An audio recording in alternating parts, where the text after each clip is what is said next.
കാര്യങ്ങളും അപ്ഡേറ്റഡ് ആണ്. We have upgraded ourselves to many new things to improve our lifestyle. നമ്മുടെ ജീവിത നിലവാരം മെച്ചപ്പെടുത്താൻ വേണ്ടി നമ്മൾ ഒരുപാട് കാര്യങ്ങൾ അപ്ഡേറ്റ് ചെയ്തിട്ടുണ്ട് അല്ലെ, അപ്ഗ്രേഡ് ചെയ്തിട്ടുണ്ട്. അതിന്റെ ഏറ്റവും നല്ല തെളിവാണ് ഈ കാണുന്നത്.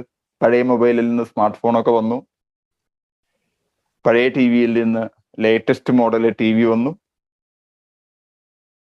ഇതൊക്കെ നമുക്ക് അറിയുന്ന കാര്യങ്ങൾ അല്ലെ. സൈക്കിളിൽ നിന്ന് latest car. But when will we upgrade our habits to improve our health? ഇത് നല്ലൊരു ചോദ്യമാണ്.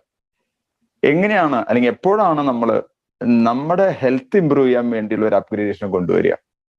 പൊതുവെ സംഭവിക്കില്ല. നമ്മുടെ ശരീരത്തിന്റെ പ്രകൃതി, നമ്മുടെ മനസ്സിന്റെ പ്രകൃതി ചെയ്യുന്ന കാര്യങ്ങൾ അതേപടി ചെയ്തുകൊണ്ടിരിക്കാനാണ്. ചായ കുടിക്കുന്നവൻ ചായ കുടിച്ചുകൊണ്ടിരിക്കും അല്ലെ, ബീഡി വലിക്കുന്നവൻ ബീഡി വലിച്ചുകൊണ്ടേയിരിക്കും. അത് ന്യൂട്ടന്റെ ചലന നിയമം പറഞ്ഞ പോലെയാണ്. ചലിച്ചുകൊണ്ടിരിക്കുന്ന വസ്തു ചലിച്ചുകൊണ്ടേയിരിക്കും. അതിനെ